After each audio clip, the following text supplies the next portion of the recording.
This video is part of the lesson 3 and we're going to tackle here the dev C++, how to use the dev C++ in programming. Okay, and first of all, we have the encoding. Okay, you can find this sequence from the module in lesson 3 module 1, which is in page 20.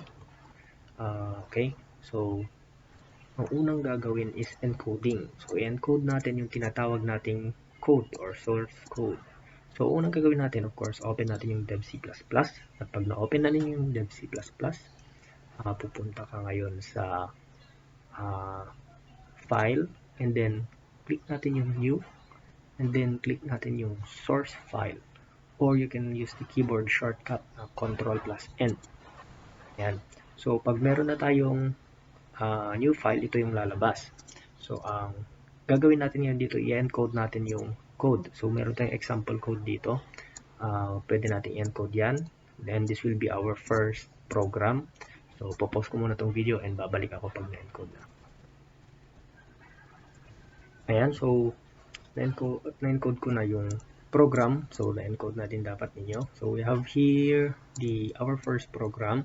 At itong code na to, isi-save na natin ngayon. Okay, so pupunta tayo sa file and then save or save as. Okay, so or you can also use Ctrl S para mas mabilis. Yan. So save natin.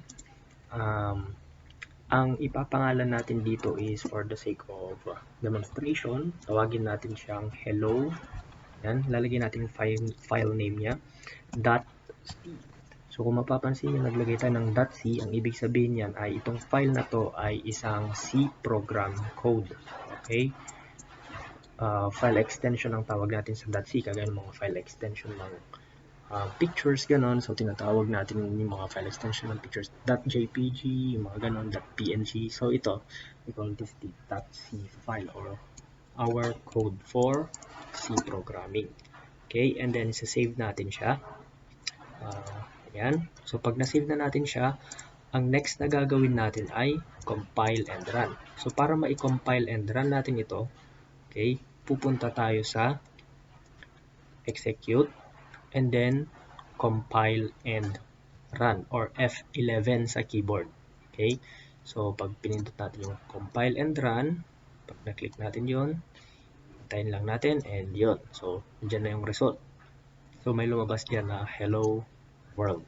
So, ang ginagawa lang ng program na to is i-display lang niya yung hello world.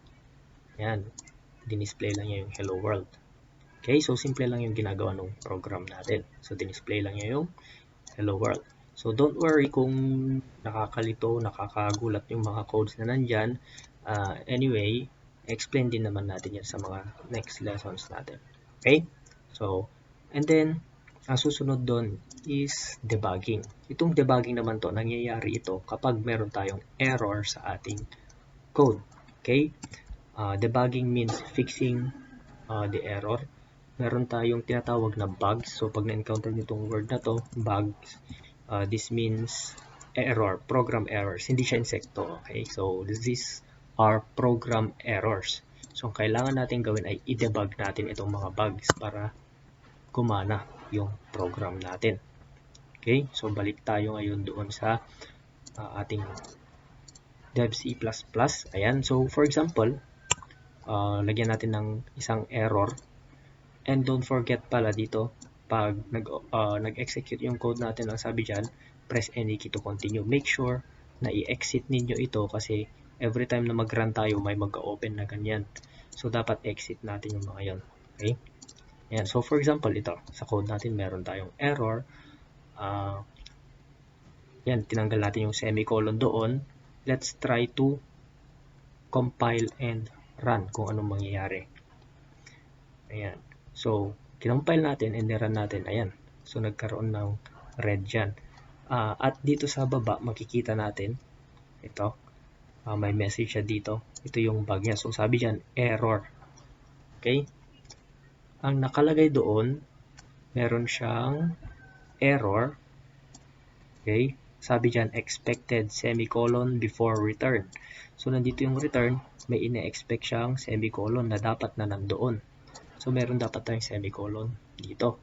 Okay? So, ang gagawin natin, i-edit natin. So, ito yung tinatawag na debugging. Aayusin lang natin yung error. Yan. And then, ang gagawin ulit natin is to execute, compile, and run. Ayan. So, gumana na siya. So, that is the routine when we are programming using Dev C++. Okay, so yan yung gagawin natin sa mga susunod pa nating mga lessons.